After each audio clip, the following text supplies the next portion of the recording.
Hello, I'd like to talk about the joy of 3D printing in a cinema and photographic sense. For many years now, I've been printing and selling these little photo adapters that allow you to put 35 millimeter film in a medium format camera and sell them like that, right? I got the permission from the guy who designed this, Connor55, I believe. Connor55. There he is. I don't sell a ton of them, but he gave me permission to do so, so that was nice. And I've been doing that for 7 years or so, something like that, and it's been fun. But I bought my printer, my Prusa i3 Mark II, in 2016. And 3D printing technology has changed drastically over the past couple years, almost a decade. And I had really beaten that printer to hell. The print bed itself was like this kind of plastic material that you'd really have to wrench the parts on. Things would either not stick or be too stuck, and it was just infuriating. And then like 5 years ago, I bought an upgrade kit to get this magnetic metal sheet that you could just bend and things would pop off. And it was like, yeah, that's going to take 24 hours to install amongst a few other upgrades. And I was just like, oh, I don't want to do all that. So I didn't. And then last week I did. And not only does the metal sheet work really, really well, but I don't even have to pull it off and bend it. The second the print is done, you give it like 2 minutes and then everything just lifts off the bed. I don't have to use any tools or anything. It's just off. And if it cools all the way down, it's not even, it just comes off. It's like it was never attached. It's amazing. So I started looking into things I could print for cinema use. So here's a lens hood for my C70. I found that online. This is a lens hood that Mid49 makes that you can download for free, the file, and then just print it yourself. The only issue is they expect you to print this out of rubber, and it's got these registration marks here, and I can't fit them into that. You're supposed to print it in TPU, which I didn't do. I printed it in PLA because I figured it'd be fine. Got to figure that out. I'll probably just sand them down, shove it in there with some glue or something. But the next thing I did is I got this lav hider so that you can stick it to actors. And it was like $15 for this little piece of plastic. And I was like, I can 3D print that. So I found one online on Printables, I believe. And so the idea here is you take the lav and you slide it into that. And then this is the size of the Rycote sticky dot, right? And then you can tape that to whatever. And it's very secure in there. And you can put fuzzies on it or whatever. And this is great. And I printed out like 15 of these just so if I lose one, who cares? This probably costs a few pennies to print. Then I got interesting because I am not a 3D designer. Everything I've ever printed, I've found for the most part. Every once in a while, I remember I used to have to get into Blender and try to make stuff, and that was kind of hard. It's a lot easier now. But there are free CAD programs online. And so I got into Tinkercad and made something. Now, this is a cable clip for a 15 millimeter rod, and it allows you to route XLR cable or whatever through this, and there's some slots for it and stuff. And I really like this.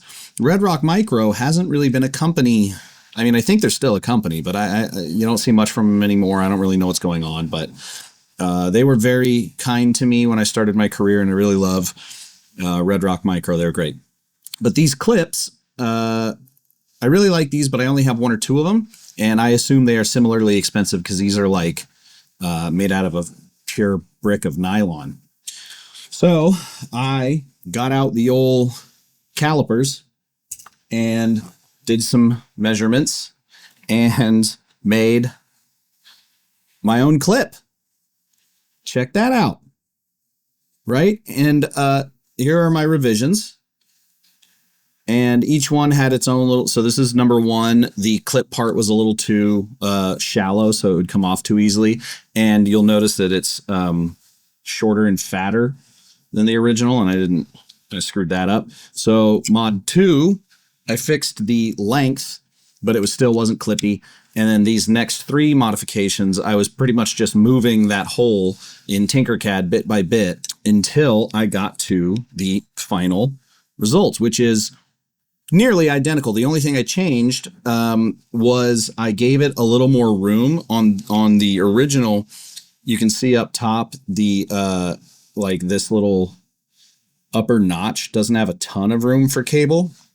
So I went in and just made it a little bit longer, right? I really hope you can see this. But near as makes no difference. It's the same clip, right? Do the old makeup. Same clip. And it's got this little hole here for laying a cable through. If it's like sideways on a camera like that, you can lay it sideways or whatever you want to do. And so this is all to say, obviously I can't sell any of this because I can't sell. I imagine this is print. You know what? I'm going to email Red Rock and see if I can sell these prints, since I don't know if they make these anymore.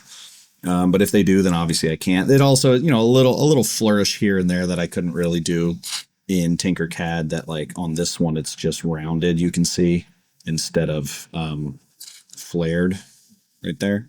You know what I'm saying?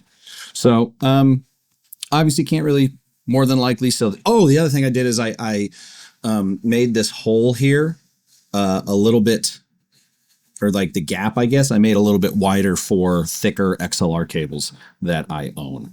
But boy, is that ever satisfying to not have a problem, but you know, a piece that I couldn't find anymore and make it myself in 2-3 hours. You know, just iterating. I mean, 3D printing initially was called rapid prototyping, and that's what I did here. And now I'm printing off a brick of 9 of them to just put in my little cinematographer doctor's bag, so that I have them around. If I lose one, who cares? This probably costs 10 cents to print. I don't even know, probably less. But my suggestion to you is, if you have a 3D printer, look around and see if there's any parts that you can recreate. You know, I have found, by the way, that everything I ever do, edits, you know, whatever, seem to take 6 revisions to be perfect every single time. And sure enough, this clip, mod 6, that's this guy. And then obviously once you make it, if you find you need to adjust it, you can make it fit your needs. So if 3D printers are cheap now, you can get one for like $140 from Bamboo Labs or whoever.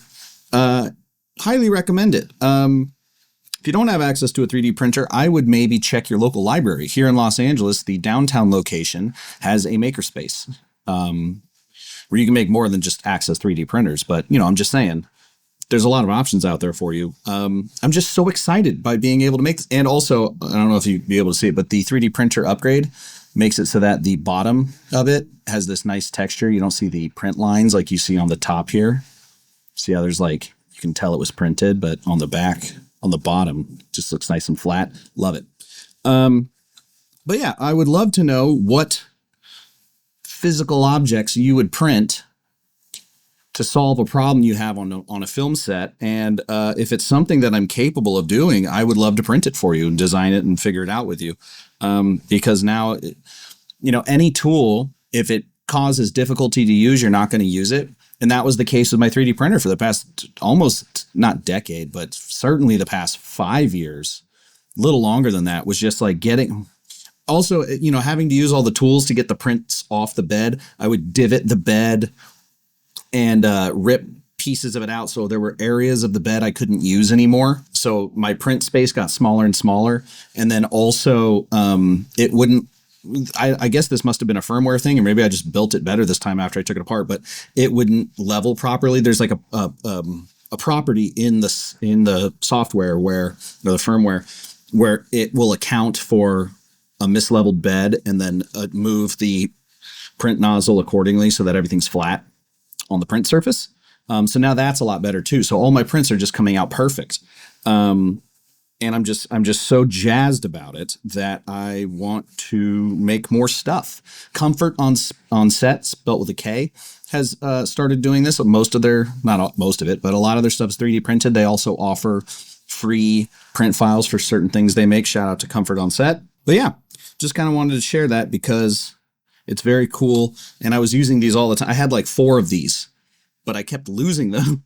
And then they got too precious, so I didn't use it. Same thing, you know, if something's too precious, you're not going to use it. One of the reasons why I always suggest that when you get gear, use it. Insure it if you have to, but use it. You know, don't let the tool get in the way of using it. So yeah, these 5, not really worth anything necessarily, but my 6th one, boy, I am just so pleased with that. So excited, and wanted to share. So yeah, let me know if there's anything you're thinking of like on set that you would enjoy to see printed, and I'll see what I can do. Also, print yourself some lav hiders or lav stickers for your particular lav if you have the ability, because you know, this is just so handy, and obviously way better than the clip that you can see. So that's it. That's all I wanted to share, but I'm proud of me.